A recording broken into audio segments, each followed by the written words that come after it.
Hey guys, here today with two kind of interesting guns in my opinion that I'm going to show you.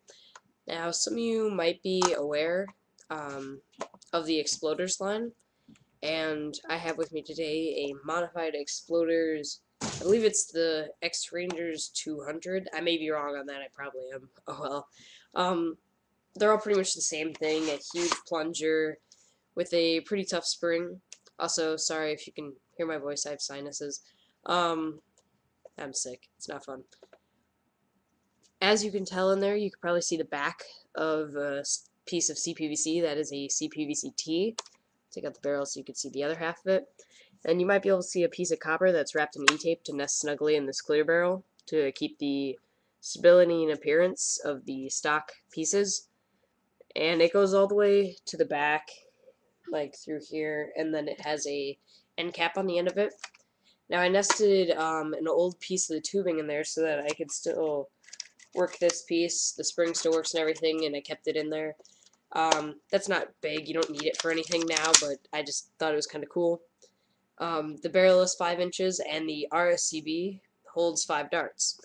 Now in RSCB you have to tilt forward after every shot, so basically you would take the barrel off, load 5 darts, and if it's perfect, 5 perfectly, and put the barrel back on, and then pull back, tilt forward, fire, pull back, tilt forward, fire, and so on and so forth. And obviously I don't have triggers, so your fire is going to be kind of weird there, which is why accuracy is kind of an issue. Right now I'm getting about 65 feet flat with my usual slug darts. These are older gray darts, so they might not perform the best, but I'm just going to load up 5 of them real quick. I'll just show you. And as you can see, the 5th one sits right in the center of the T, which is ideal.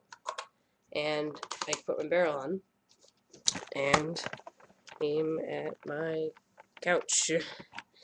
So, I'm gonna pull it back, load the first shot, fire.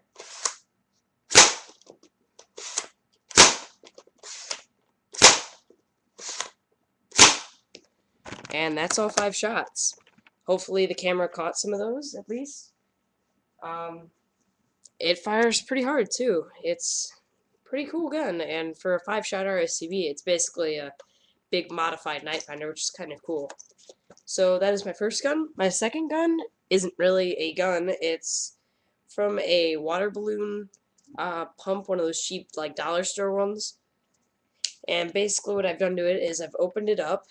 I've added part of an AR-15 spring, which is a pretty tough spring, and it's got a good draw on it, and then I've glued and taped. The tape is just for aesthetics, but I've glued back on the cap with the spring inside, and the spring has a ton of pre-compression. It was really hard to get on there. And then I've super glued a coupler to the front as well as sanded it out for much better airflow, which I'm still not even sure if that's enough, but it has a perfect seal because it has to be able to pump air efficiently.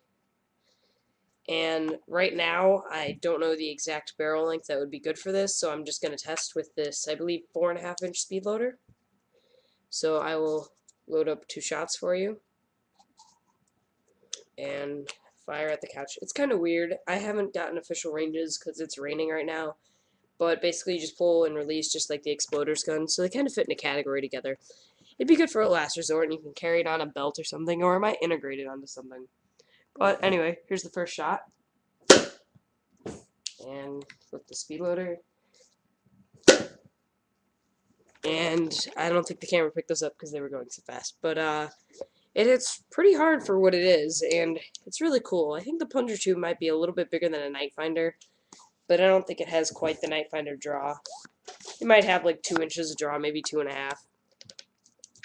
A tougher spring would probably make this better, but I just want to use a spring that wouldn't be overly powerful and wouldn't break it.